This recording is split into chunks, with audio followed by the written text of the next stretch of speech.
Pilpres 2024 akan diikuti 3 pasangan kandidat. Masing-masing sudah membocorkan program unggulan dan membentuk tim pemenangan. Lalu seperti apa persaingan elektoral dari 3 pasangan bakal capres dan bacawa pres? Ini dia informasinya untuk Anda.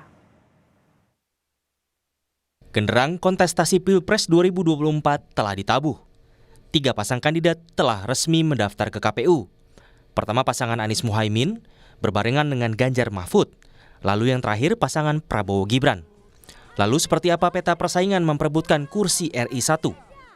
Survei indikator politik periode 16 hingga 20 Oktober mencatat elektabilitas Prabowo turun ketika disandingkan dengan putra sulung Jokowi Gibran Rakabuming Raka.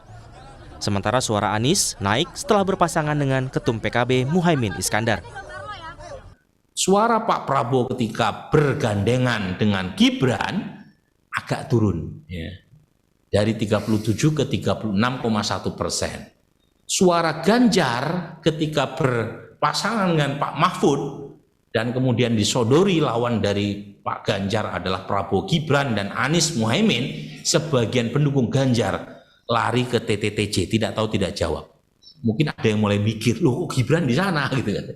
Nah, tetapi yang pasti ada sebagian pendukung Pak Prabowo lama yang pindah ke Anies. Makanya suara Anies Muhaimin nambah jadi 23,7%. Lebih besar dibanding kalau suara Anies maju secara individual.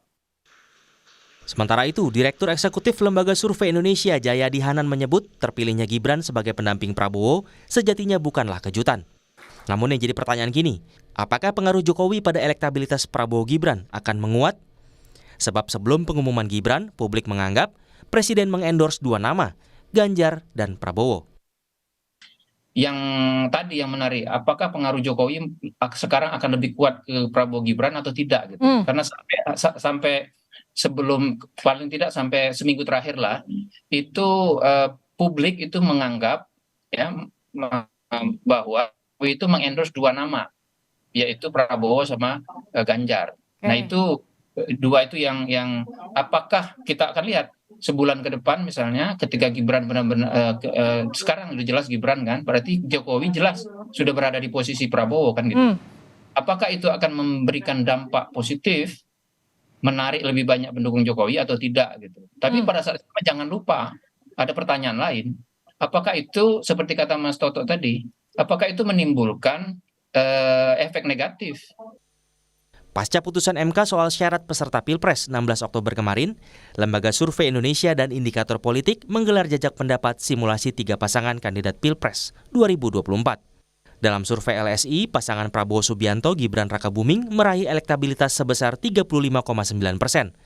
Sementara dalam survei Indikator Politik sebesar 36,1%. Lalu Ganjar Pranowo Mahfud MD, di survei LSI pasangan ini meraih suara sebesar 26,1%.